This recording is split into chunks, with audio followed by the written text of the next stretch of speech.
Hello বন্ধুরা, আজকে আমি একটা আহ, খড়ের মাশরুম খাবো আর কি। আহ, এটা হচ্ছে আমি এক জায়গায় গিয়েছিলাম, ওখানে প্রায় রাত্রে আর কি, রাত্রে 9টা বেজে গেছে, 9টা পার হবে।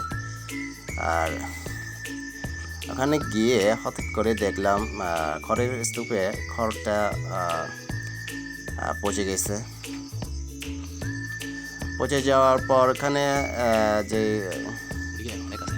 খড়টা যখন পচে গেছে তখন ওখান থেকে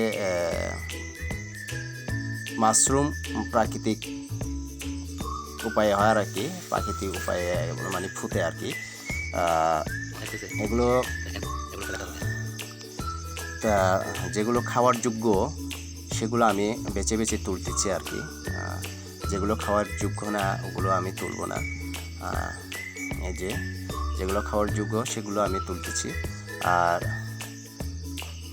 এগুলো তুলে নেওয়ার পর পরিষ্কার করে, ভালোভাবে পরিষ্কার করে খড়গুলো বেছে নিতে হবে। আর পরিষ্কার পানি দিয়ে ভালোভাবে পরিষ্কার করে ধুয়ে নিতে হবে আর কি। ধোয়ার পর সবগুলো ভালোভাবে ধুয়ে নিতে হবে। আর তখন ভালোভাবে ধোয়ার পর তখন রান্না করতে যাবো আর কি, রান্না বসাবো। তখন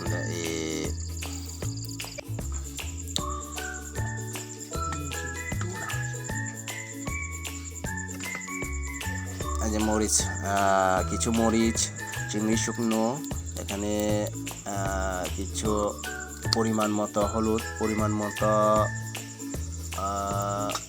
লবণ আর কি। আর এখানে আমি তেল ব্যবহার করি নাই, এমনি ওই তেল ছাড়া আর কি। খেতে সেরকম হয়েছে, খুব মজা পাইছি। আর এই মাশরুমগুলো কারা কারা খেয়েছেন অবশ্যই কমেন্টে জানাবেন। ভিডিওটা পুরো দেখার জন্য ধন্যবাদ সবাইকে।